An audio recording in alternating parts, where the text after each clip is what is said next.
నమస్తే, welcome to Nationalist hub. Russia Ukraine మధ్య యుద్ధాన్ని పూర్తిగా ఇంకా ఆపేయాలి అని అమెరికా అధ్యక్షుడు ట్రంప్ నిశ్చయించుకున్నారు.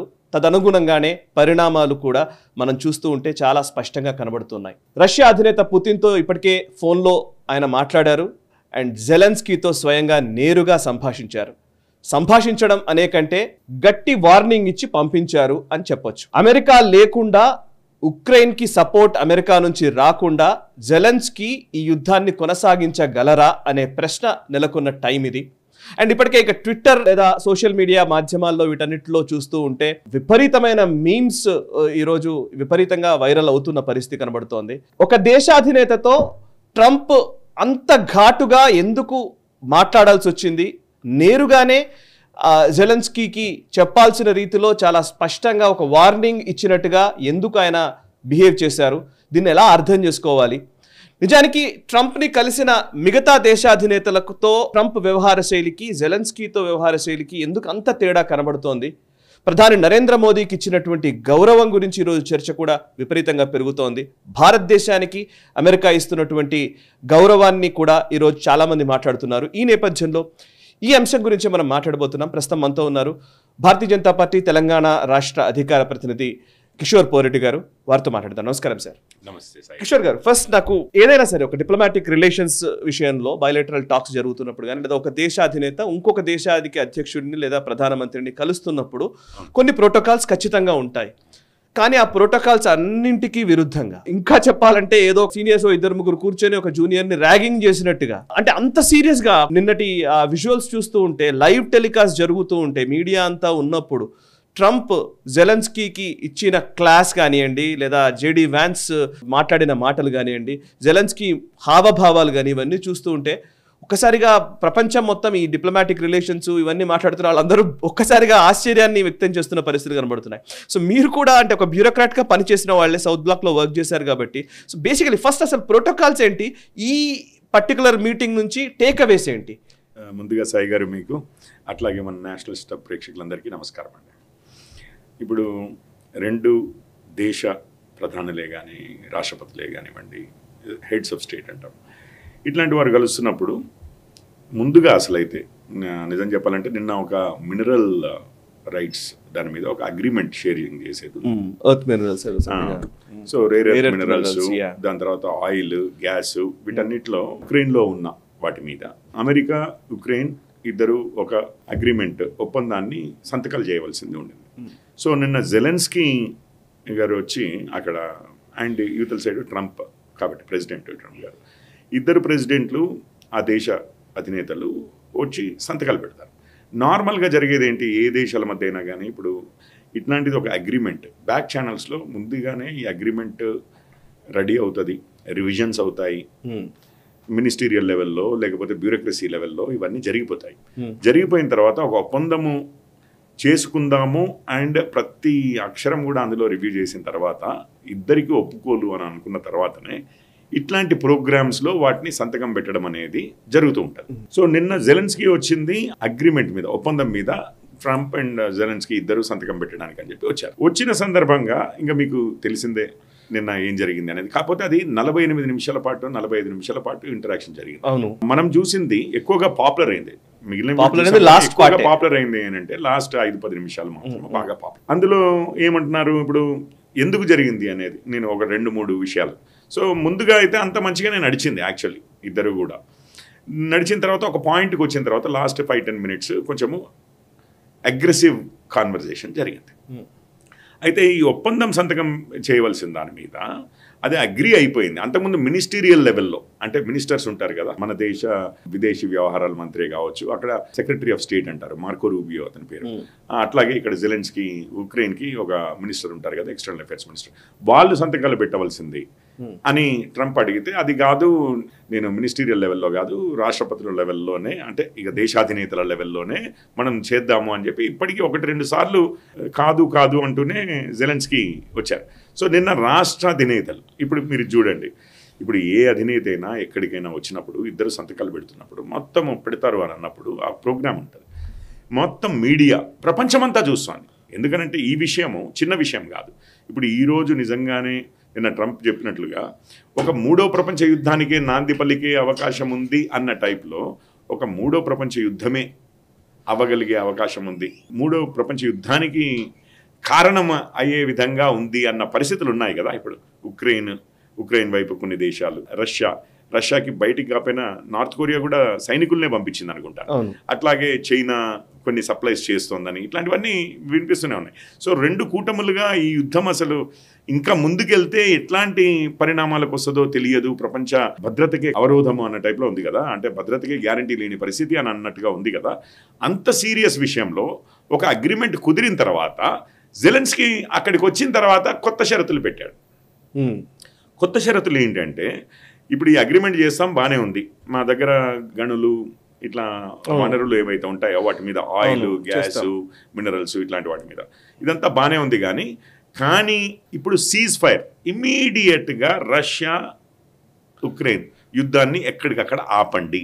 ఆపడం అని అంటే మళ్ళీ ఈ వెనక్కిపోవడం ముందుకు రావడం ఇదంతా కాదు, మీరు ఎక్కడున్నారో అక్కడ ఆయుధాలు తీసి పక్కకు పెట్టేసి పీస్ సీజ్ ఫైర్ అంటారు. ఫైరింగ్ ని ఆపండి, సీజింగ్ అంటే ఆపడం కదా.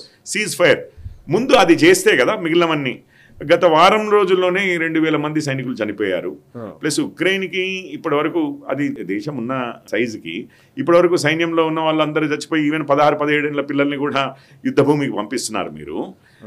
వాళ్ళు పోతున్నారు, సైనికుల్నే ముందు పెట్టగలిగేంత పరిస్థితి లేదు. ఇప్పుడు అది చిన్నగా ఏమవుతుంది, వీళ్ళందరూ ఇన్వాల్వ్ అవుతే ఇప్పుడు ఈ దేశాల సైనికుల్ని పంపించాల్సిన అవసరంకి వచ్చేటట్లుగా ఉంది పోతుంటే. ఇక మీకు తెలుసు, నాటో ఒకవైపు, రష్యా ఒకవైపు, నిజంగానే యుద్ధంలోకి దిగితే మూడో ప్రపంచ యుద్ధమే అవుతుంది. అట్లాంటి దాంట్లో అంత సీరియస్గా జరుగుతున్న దాంట్లో ఈయన ఏమంటాడు, సీజ్ ఫైర్ నేను ఒప్పుకోను, ముందు మాకు సెక్యూరిటీ గ్యారంటీలు ఇవ్వండి, అమెరికా సెక్యూరిటీ గ్యారంటీలు ఇవ్వాలి అని అంటాడు. ట్రంప్ ఏమంటారంటే, ముందు సీజ్ ఫైర్ చేయి, అక్కడ యుద్ధం అయితే ఆపండి. అక్కడ ఇప్పుడు మా అమెరికన్ కంపెనీసే వచ్చి పనిచేస్తుంటాయి కదా, మా అమెరికన్సే వచ్చి పనిచేస్తారు కదా, వచ్చి పనిచేసినప్పుడు గ్రౌండ్ మీద మా అమెరికన్స్ ఉన్నారు అని అంటే మన ఇద్దరము, మీకు ఒక బిజినెస్ పార్ట్నర్, ఎవరికి, ఉక్రెయిన్కి బిజినెస్ పార్ట్నర్ ఎవరు, అమెరికా. వచ్చి అక్కడ ఆయిల్ ఫీల్డ్స్ డెవలప్ చేస్తుంది, గ్యాస్ ఫీల్డ్స్ డెవలప్ చేస్తుంది, మైనింగ్ జరుగుతుంది, ఇట్లాంటివన్నీ జరుగుతాయి కదండి. ఇవన్నీ జరుగుతున్నప్పుడు అమెరికానే ప్రెజెన్స్ ఉన్నప్పుడు, ఏది రష్యా బార్డర్లో సైనికులు ఉండకపోవచ్చు కానీ అమెరికన్స్ అయితే ఉంటారు. ఉన్నప్పుడు రష్యా ఆ పరిస్థితులు వేరు. ఈరోజు రష్యా ఉక్రెయిన్ మీద నడుస్తోంది, ఇప్పుడు మనం సైన్యం దించడము అని అన్నాం అనుకోండి, మళ్ళీ రష్యా ఏమంటది, అసలు ఉక్రెయిన్ సైనికులతోటే యుద్ధం చేస్తున్నాము, మీ సైన్యాన్ని దించుతా అంటే ఇది ప్రపంచ యుద్ధమే అవుతుంది. సో ఇట్లాంటి కండిషన్స్ ఏమంటే అర్థమైపోయింది, ఇతను సంతకం పెట్టడానికి ఇష్టపడట్లేదు, మనల్ని మోసం చేశాడు, మనకు సంతకం పెడతానని చెప్పి వచ్చి ఒక అగ్రిమెంట్ అని వచ్చి మంత్రుల లెవెల్లోనే ఇది చేద్దాము అని అంటే కాదని, దేశాధినేతల మధ్యలో ఈ సంతకం జరగాలని చెప్పి, అండ్ మొత్తం మీడియా ముందు ఇప్పుడు దాని నుంచి అడుగు వెనక్కేసేసరికి వీరికి నిజంగానే కోపం వచ్చింది. నిజంగానే ఉన్న వాస్తవం ఏంటి, ఉన్న వాస్తవం ఈరోజు ఉక్రెయిన్ రష్యా, మనమైతే అసలు ఉక్రెయిన్ రష్యా మాత్రమే యుద్ధానికి పోయినా అంటే మీరైనా చెప్పగలరు, నేనైనా చెప్పగలను, 4 రోజుల్లో రష్యా ఉక్రెయిన్ని పూర్తిగా ఓడించేస్తుంది అని చెప్పి అది కూడా వచ్చింది చర్చలోకి. తెలుసు కదా, 2 వారాల్లో అదే అన్నారు. అంటే మీరు ఏమన్నారు అంటే, ఇప్పుడు అమెరికా సపోర్ట్ లేకుండా, విదేశీ సపోర్ట్ లేకుండా ఏదైనా యూరోప్ కావచ్చు, అమెరికా, ఏముంటుందండి, 2 వారాల్లో అయిపోతుంది అన్నాడు. అంటే 2 వారాలు కాదు, అంతకుముందు పుటిన్ అన్నాడు 3 రోజులే అన్నాడు. అంటే నువ్వు పుటిన్లా మాట్లాడుతున్నావు అన్నట్టుగానే అన్నాడు. అది యాక్చువల్లీ ఎగ్జాక్ట్లీ అక్కడ ఆయన కోపం. అదేమైంది, ఇద్దరు యుద్ధం చేసుకుంటున్నారు, నేను మధ్యలో వచ్చి ఇది మొత్తం ప్రపంచానికే పెద్ద డేంజరు అండ్ ముందుకెళ్ళడం, అండ్ ప్లస్ మేము ఆయుధాలు పంపిస్తున్నాము, డబ్బు పంపిస్తున్నాము, మా ట్యాక్స్ పేయర్లది, పన్నులు కట్టే మా పౌరులది, నీకు $100 బిలియన్ల పంపిస్తున్నాము. అండ్ ఇప్పటికీ 3 ఏళ్ళు అయిపోయింది, మొన్ననే 3 ఏళ్ళు అయిందండి, 3 ఏళ్ళు అయిపోయింది, ఇంకెన్ని సంవత్సరాలు ఇట్లా పోతూ ఉంటే, అంటే మన పౌరుల యొక్క పన్నుల ఇది, మా వాళ్ళు పనులు ఎందుకు కడుతున్నారంటే జెలెన్స్కీకి పంపించడానికి డబ్బులు అన్న టైప్లో ఉంది పరిస్థితి. ఇంకెన్నాళ్ళని ఇట్లా పోతూ ఉంటాము. ఇప్పుడు వీళ్ళే ఫైట్ చేస్తూ, అండ్ నీ దగ్గర మనుషులు కూడా తగ్గిపోతున్నారు రోజు రోజుకి. నేను ఆయుధాలు పంపించగలను, డబ్బు పంపించగలను, కానీ సైనికుల్ని పంపించలేనే. సైనికుల్ని నేను పంపించాను అనుకోండి, అది 3వ ప్రపంచ యుద్ధమే. అంతే, అట్లాంటి పరిస్థితులు ఉన్నాయి. నీకు అర్థమవుతుందా, నీ దగ్గర కార్డ్స్ లేవు అంటాడు. కార్డ్స్ లేవు అంటే నీ దగ్గర పాచికలు లేవు అని, నీ దగ్గర లెవరేజ్ లేదు అని అర్థం. నువ్వు నెగోషియేట్ చేయడానికి నీ దగ్గర ఏమీ లేదయ్యా, నీ పరిస్థితి చాలా వీక్గా ఉంది అని అంటే దాన్ని లిటరల్గా తీసుకుని కార్డ్స్ అంటే ఇదేమి గేమ్ ఆఫ్ కార్డ్స్ కాదు, ఏదో రమ్మి గేమ్ ఇలా కాదు అన్న టైప్లో వాడడం. అంటే అది ఎట్లా అయిపోయింది అంటే నువ్వా నేనా అని చెప్పి ట్రంప్ తోటి అంటే ట్రంప్ ఒక వ్యక్తిగతంగా ట్రంప్ ఎలాంటి వాడు అనేది పక్కకు పెట్టండి, కానీ అమెరికా ఈరోజు ఉన్న దేశాల్లో సూపర్ పవర్ అండి. అండ్ ఈరోజు ఉక్రెయిన్ని ఈరోజు పూర్తిగా సర్వనాశనం కాకుండా ఆగింది అని అంటే అమెరికా సపోర్టు, యూరోప్ సపోర్ట్ ఉండడం వల్ల. అందులో ప్రథమంగా అమెరికా సపోర్టే, రైట్? అట్లాంటిది అరే నువ్వు ఇప్పుడు నాతోటి మాట్లాడుతూ, ఆ దేశ అధినేతతో మాట్లాడుతూ, నువ్వు నాతో ఆర్గ్యూ చేస్తూ, ఇంకొక మాట ఏమంటాడు, సీజ్ ఫైర్ చేయమంటే మీకు తెలుసా అసలు వాళ్ళే అగ్రెషన్ చేశారు, అంటే వాళ్ళే ముందు మా మీద అటాక్ చేశారు, వాళ్ళే అటాక్ చేసి దాని తర్వాత ఎంతోమందిని మా వాళ్ళని చంపారు, ఎంతో నాశనం చేశారు అని అన్నారు. అంటే ఇప్పుడు అయితే ఇంక సీజ్ ఫైర్, ఇప్పుడు యుద్ధం ఒకసారి స్టార్ట్ అయింది, ఎవరి తప్పిదం వల్లనో స్టార్ట్ అయింది అనుకోండి, ఇంకంటే ఎప్పటికీ వెళ్తూనే పోవాలా? అంటే వీళ్ళన్నా రష్యా నాశనం చేయాలి, రష్యా అయినా ఉక్రెయిన్ నాశనం చేయాలి అన్న టైప్లో ఉంది. ఇప్పుడు జెలెన్స్కీ ఉద్దేశం ఏంటి? ఉక్రెయిన్ నాశనం అయ్యేది అని అంటే నేను ఎందుకు, ఆ రాష్ట్ర అధినేత ఎందుకు అంటాడు అంటే మనం రష్యాను పూర్తిగా సబ్జుగేట్ చేయాలి, పుటిన్ని కబ్జాలోకి తీసుకోవాలో, చంపేయాలో, లేకపోతే అరెస్ట్ చేయాలో, ఇట్లాంటిది ఆయనకు శిక్షలు వేయాలి. అది అయ్యే పనేనా? సో ఇప్పటి వరకు ఒక 3 సంవత్సరాలు అవ్వలేదు కదా, దీనికి అంతం కనపడట్లేదు. ఇంకెన్ని సంవత్సరాలు ఇట్లా పోదామంటావు? నేను పీస్ అంటున్నాను. అది సాధించడం కోసము ఏం చేయాలో అది ఆలోచిద్దాము అని అంటే నువ్వు ఎట్లా అంటున్నావు అని అంటే నీ పరిస్థితి, నువ్వు చేసే విధానం ఏమైతే ఉంది అని అంటే ఇప్పుడు నన్ను మోసం చేశావు, సంతకం పెడతా అని వచ్చి ఇక్కడ కొత్త కండిషన్లు పెట్టడం, ఏది దేశాధినేత లెవెల్లో. అక్కడ ఏముందండి 5 నిమిషాల్లో జరగాల్సిన పని, అక్కడ వచ్చి చర్చలు పెడుతున్నావు మీడియా ముందు, మమ్మల్ని క్వశ్చన్ చేస్తున్నావు, మా ఇంటెన్షన్స్ని క్వశ్చన్ చేస్తున్నావు. కరెక్ట్. ఇప్పుడు ఏమైందంటే మేము క్లీన్ హ్యాండ్స్తో టేబుల్ మీదకి వచ్చామా అన్న టైప్లో అడుగుతున్నాం, అంటే మీదేదో దురుద్దేశంతో వచ్చారు ఈ టేబుల్ దగ్గరికి అన్న టైప్లో ఉంది. సో ఇవన్నీ కలగాపులగమయ్యి అసలు నీకు సిచ్యువేషన్ అర్థమవుతోందా, అసలు నీ దగ్గర ఏముందని ఆయన ప్రపంచాన్ని మొత్తం ఇందులోకి ఈడుస్తావా?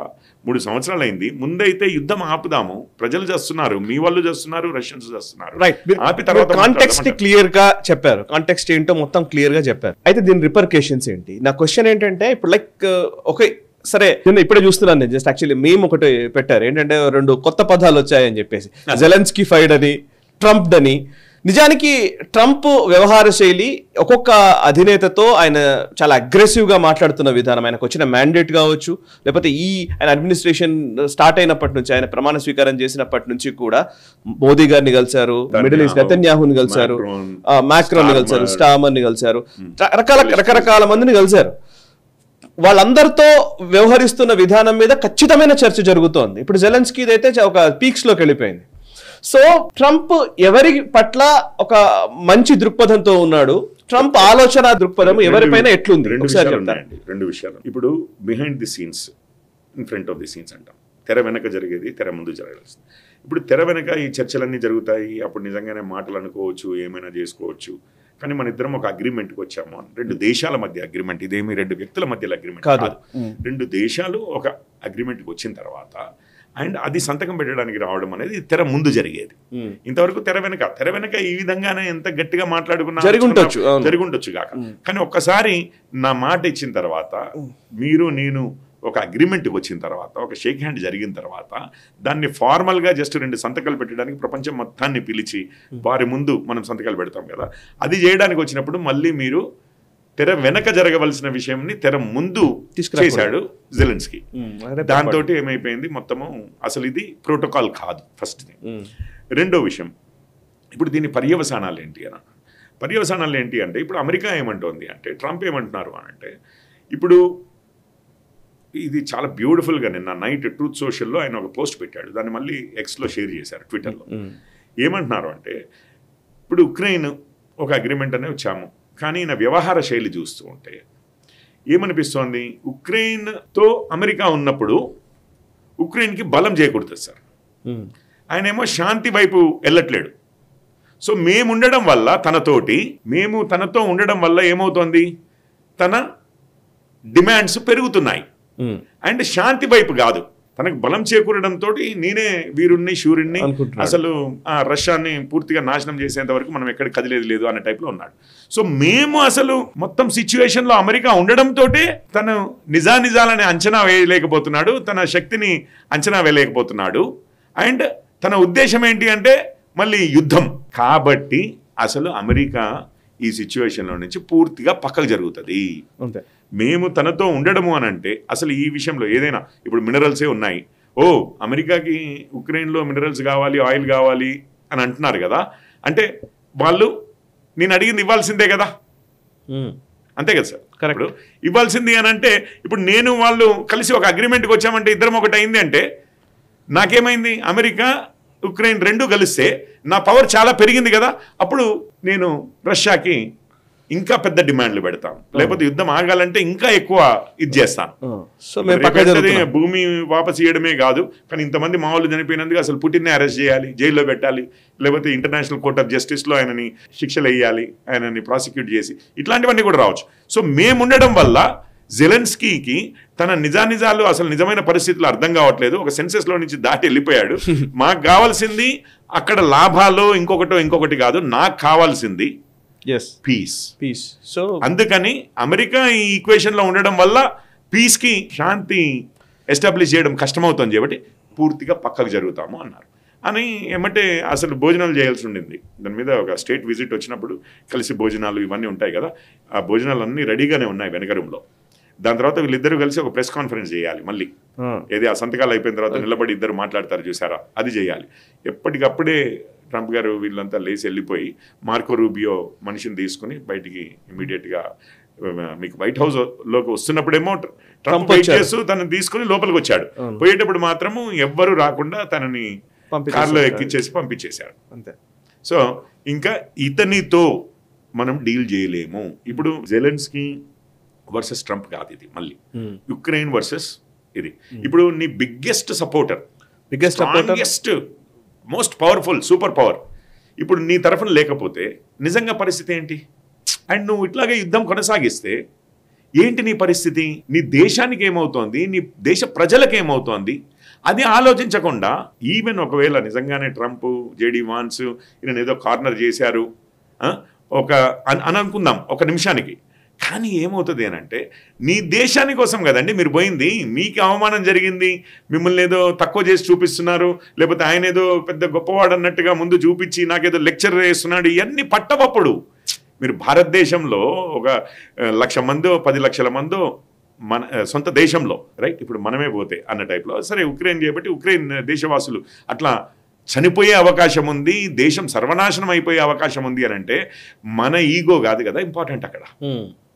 అండ్ అవతలి వారు పద్ధతిగా ఉన్నాడా లేదా అది కాదు కదా ఇంపార్టెంట్, నీ నేషనల్ ఇంట్రెస్ట్ ఇంపార్టెంట్. ట్రంప్ ఏమంటున్నాడంటే ఇతను ఉక్రెయిన్ దేశము జెలెన్స్కీ రైట్ దేశానికి అన్యాయం జరిగేటట్లుంది, సో ఇతనితోటైతే మేము ఇక గుడ్ ఫెయిత్లో మాట్లాడలేము, ఒక బిజినెస్ పార్ట్నర్గా చేసుకోలేము. బిజినెస్ పార్ట్నర్ అంటే గవర్నమెంట్ టు గవర్నమెంటే, బిజినెస్ ఆఫ్ గవర్నమెంట్ అనుకోండి, అందులో పార్ట్నర్గా మేము ఇతన్ని తీసుకోలేము అని అంటున్నారు. అయితే దీనికి ముందు ఏమైందంటే ఇంట్రెస్టింగ్గా కాంగ్రెస్లో జెలెన్స్కీ రావడమే వైట్ హౌస్కి ఏమీ రాలేదు, వచ్చిన తర్వాత అక్కడ ఉన్న పార్లమెంట్లో లోక్సభ రాజ్యసభ లాగానే అక్కడ హౌస్ ఆఫ్ రిప్రజెంటేటివ్స్ సెనెట్ ఉంటుంది, పార్లమెంట్లో వాళ్ళని కలిశారు లెజిస్లేటర్స్ని, అంటే పార్లమెంటేరియన్స్తో అనుకోండి, సెనేటర్స్ కాంగ్రెస్ మెన్ వీళ్ళందరినీ కలిసినప్పుడు ఇతనికి రిపబ్లికన్స్ డెమోక్రాట్స్ రెండు వైపుల నుంచి బాగా సపోర్ట్ వచ్చింది. అయితే జెలెన్స్కీకి ఏమైందనంటే over the last 3 years sir ఏమైంది అనంటే ఎవరైనా కానీ ఇప్పుడు రష్యా బార్డరు మీరు నాటో పెట్టిందే రష్యాని కంటైన్ చేయడానికి, ఇక్కడ ఉక్రెయిన్ రష్యా అటాక్ చేసింది. సో నేనే అసలు ఇప్పుడు చాలా మీమ్స్ వస్తుంటాయి చూసారు, అవతల నుంచి అటాక్ చేస్తుంటే మధ్యలో అడ్డు ఎవరున్నారో తెలుసా అని చెప్పి మొత్తం అటాక్ అంతా నేను తీసుకుంటాను మిమ్మల్ని కాపాడుతున్నాను అన్న టైప్లో, ఆ టైప్లో నేను ఆ హీరోని ప్రపంచం మొత్తాన్ని విలన్ రష్యా నుంచి నేను కాపాడుతున్నాను అన్న టైప్లో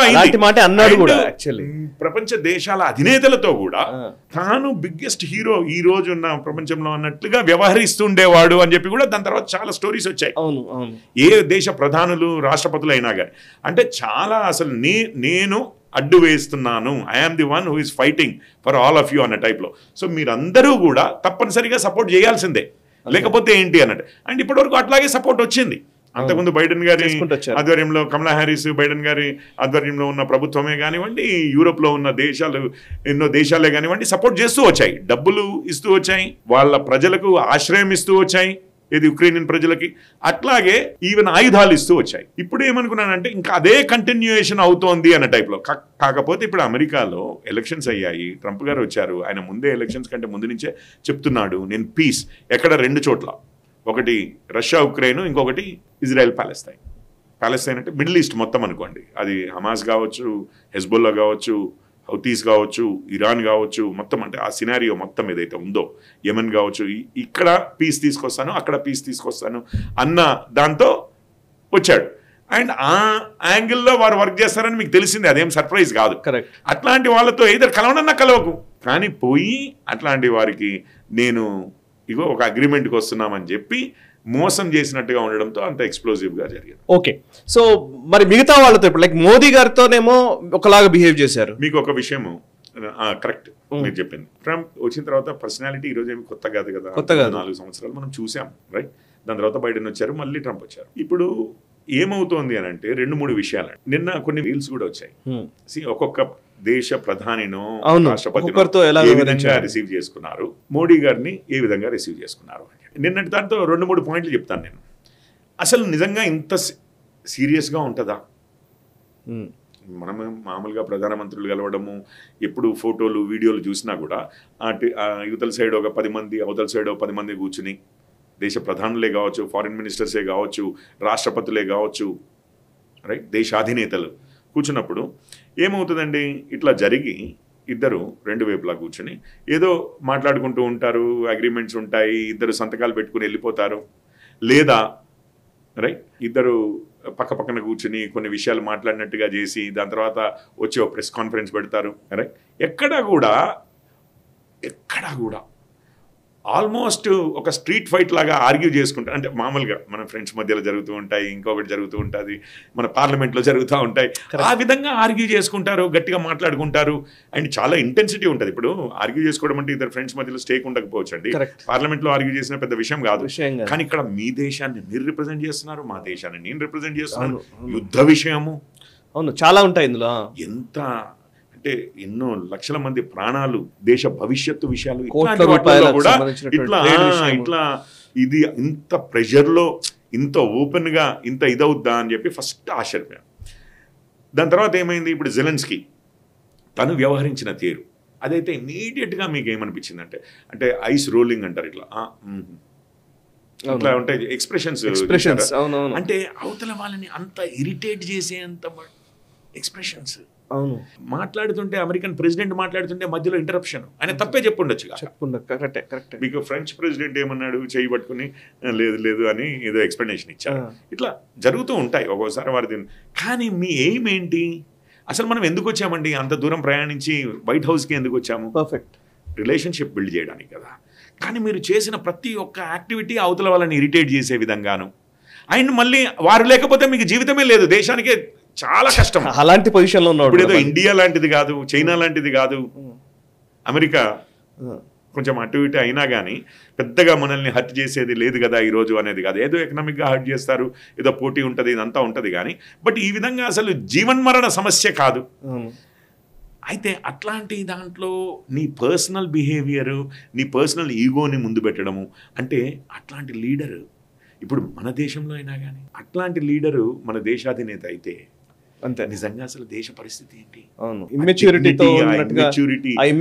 ఉంటే మాత్రం అవుట్. ఇంకా ఇప్పుడున్న పరిస్థితుల్లో అయితే ఈ రోజు మనం ఫాస్టెస్ట్ గ్రోయింగ్ ఎకానమీ, ఇంకా ఈ రోజు మనం బాధ్యత పెరిగింది. ఉన్న పరిస్థితి చూడండి, అవతల ఉన్న పరిస్థితులు చూడండి, అవతల ఉన్న లీడర్స్ వారి స్టైల్ చూడండి. కరెక్ట్. ఈ పరిస్థితిలో మోడీ గారు చేయబట్టి అవును ఎంత కూల్గా హ్యాండిల్ చేయగలిగారు, ఎంత మంచిగా. అంటే వాళ్ళిద్దరి మధ్యలో కెమిస్ట్రీ ఉంది, ఒక మంచి రిలేషన్షిప్ ఉంది, నమ్మకం ఉంది, ట్రస్ట్ ఉంది, ఒకరంటే ఇంకొకరి గౌరవం ఉంది. అదే కాకుండా ఒక ర్యాపో కూడా బిల్డ్ చేశారు. చూడండి, మీరు ఊహించలేరు మోడీ గారిని అట్లాగే కూర్చోబెట్టి ఒక ట్రంప్ కానీ, ఈవెన్ మీకు మ్యాక్రాన్ ఫ్రెంచ్ ప్రెసిడెంట్. వీరు వారిది కొంచెం టెస్టింగ్ అనే పక్కన చేరేసి అక్కడ కూర్చోమన్నట్టుగా మీరు వీడియో చూసింటారు. ఆయన డెస్క్ దగ్గర ఆయన కూర్చున్నారు, ఇదే టేబుల్ కి ఆఖరణ ఇంకొక చిన్న చైర్ లో మ్యాక్రాన్ కూర్చోవాల్సి వచ్చింది.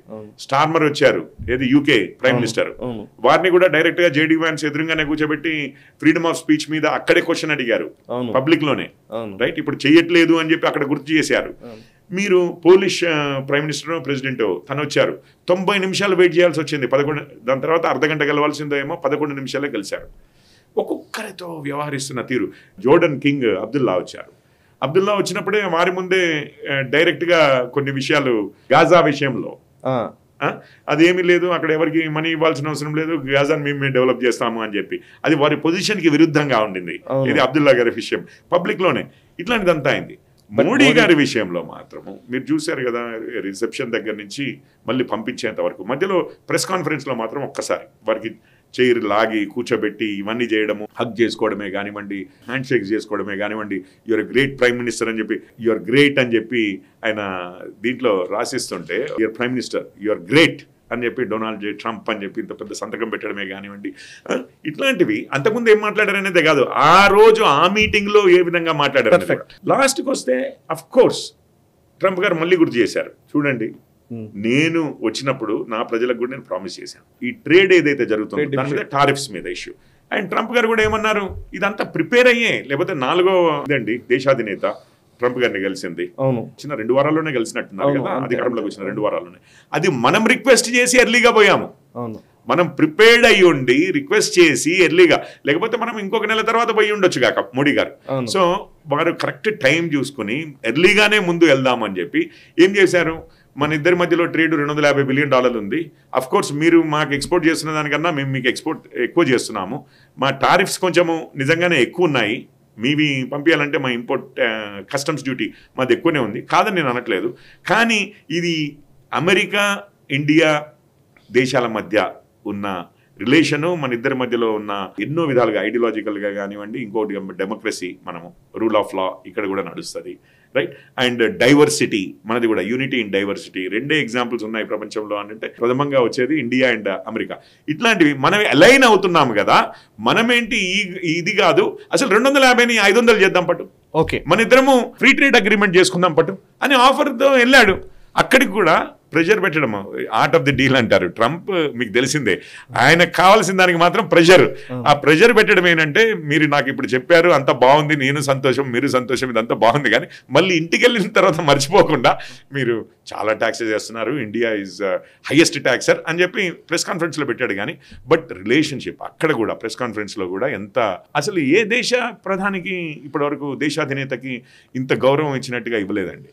సో మీరు ఊహించగలరా, యూరప్ అంటే యూకే ఒకవైపు, ఫ్రాన్స్ ఒకవైపు, ఈస్టర్న్ యూరప్ నుంచి పోలాండ్ ఒకవైపు, రైట్, కింగ్ అబ్దుల్లా, ఇప్పుడు మీకు ఆయిల్ డిపెండెన్సీ ఇవన్నీ మనకు తెలిసినవే, మిడిల్ ఈస్ట్, అట్లాంటి వాళ్ళు భారతదేశ ప్రధానికి ఈరోజు భారతదేశ ఇది ఏ విధంగా ఉంది అని అంటే, మోడీ గారి హయాంలో ఎక్కడికి తీసుకొచ్చాము మనం ఆ స్టేచర్ అని అంటే, భారతదేశ ప్రధానికి మిగిలిన వరల్డ్ పవర్స్ అన్నీ వచ్చాయండి, వరల్డ్ పవర్స్ అన్నీ వచ్చాయి, కానీ భారతదేశ ప్రధానికి ఇచ్చినంత గౌరవము, ఆప్యాయత ఇంకెవరికి చూపించలేదు అని అంటే, అది నేను అనుకోవడము భారతదేశం యొక్క ప్రాముఖ్యత. అట్లాగే మోడీ గారిది కూడా భారత ప్రతినిధిగా అదే మనకి నిజంగానే జెలెన్స్కీ లాగా ఎవరో యూత్ లీడర్ అన్న టైప్ లో హాఫ్ టీ షర్ట్ వేసేసి 2 బటన్లు తీసేసి వెళ్ళుంటే నిజంగానే అక్కడికక్కడ ఫ్రై చేసి అవతల పడేసి పంపించేవాడు, దేశం నష్టపోయేది. మీరు ఊహించలేరు, ఊహించుకోలేరు అసలు. అండ్ ఆ సీరియస్నెస్, నేను అందుకే అంటున్నాను, at the end of the day మీకు నిన్నటి నుంచి మీమ్స్ కూడా వస్తూ ఉన్నాయి, చూపిస్తా ఉన్నారు, రీల్స్ వస్తూ ఉన్నాయి, ఆ ప్రధానమంత్రితో, ఆ దేశ అధినేతతో, ఈ దేశ అధినేతతో, లాస్ట్కి మోడీ గారితో ఏ విధంగా ట్రంప్ గారు బిహేవ్ చేశారు. భారతదేశం గౌరవము పెంచారు, అండ్ తను వ్యవహరించే శైలి అదంతా కూడా దేని మీద ఆధారపడి ఉంటుందండి, వ్యవహార శైలి. నిన్న జరిగింది ఏదో జెలెన్స్కీ నాకు ఎనిమి అని కాదు కదా, నా శత్రువు అని కాదు కదా, ఇద్దరం కలిసి రండి భోజనాలు కూడా చేద్దామని చెప్పి అంతా రెడీ చేసింది. లాస్ట్కి వారిని పంపించేసి ఆ వచ్చిన న్యూస్ స్టాఫ్ ఉంది కదా, జర్నలిస్టులు అందరికీ, వాళ్ళకి పెట్టారట ఆ భోజనం. Right sir, thank you very much Kishore గారు. చాలా విషయాలు మీరు చాలా అద్భుతంగా ఎక్స్ప్లెయిన్ చేశారు. Thank you very much. So చూసారు కదా, అది కిషోర్ గారితో స్పెషల్ డిస్కషన్. యాక్చువల్లీ నిజానికి జెలెన్స్కీ ట్రంప్ మీటింగ్ గురించి మొత్తం సోషల్ మీడియాలో మనం చూస్తూనే ఉన్నాం. చాలా అంశాలు, మీమ్స్ అవి ఇవి వస్తూనే ఉన్నాయి. బట్ ఏది ఏమైనా భారతదేశపు ప్రధానిగా నరేంద్ర మోదీ గారు ఓవల్ ఆఫీస్కి లేదా వైట్ హౌస్కి వెళ్ళిన నేపథ్యంలో ఆయనకి దొరికినటువంటి గౌరవానికి, మిగతా దేశాధినేతలకు దక్కుతున్నటువంటి గౌరవానికి, మిగతా లేదా ఇప్పుడు ప్రస్తుతం జెలెన్స్కీకి జరిగిన అవమానానికి మధ్య వ్యత్యాసం ఎంతుందో మనకు అర్థమవుతోంది. సో భారత కీర్తి ప్రతిష్టల్ని నిలిపే విధంగా మోదీ గారి వ్యవహార శైలి ఉన్నందుకు గాను అండ్ భారత్కి ఆ గౌరవాన్ని కాపాడుతున్నందుకు గాను నిజానికి మోదీ గారిని అభినందిస్తున్న వాళ్ళు చాలామంది ఉన్నారు. సో ఇప్పుడు జెలెన్స్కీ లాంటి వాళ్ళ అవమానాల్ని చూసి, లేకపోతే ట్రూడోకి జరిగిన అవమానాల్ని చూసి నిజానికి భారత్ పరిస్థితి ఎంత మెరుగ్గా ఉందనేది మనం గమనించవచ్చు. చూసినటువంటి నేషనల్ స్టాప్ మనసా వాచా కర్మణ దేశహితం కోసం. ఈ వీడియో మీకు నచ్చినట్టయితే లైక్ చేయండి, 10 మందికి షేర్ చేయండి. అలాగే కామెంట్ల రూపంలో మీ అభిప్రాయాలను మాతో పంచుకోండి. Nationalist hub group of channels ను సబ్స్క్రైబ్ చేసుకుని తెలుగునాట జాతీయవాద జర్నలిజాన్ని ప్రోత్సహించండి. ఈ వీడియో కింద ఉన్న బెల్ ఐకాన్ పై క్లిక్ చేయడం మర్చిపోవద్దు.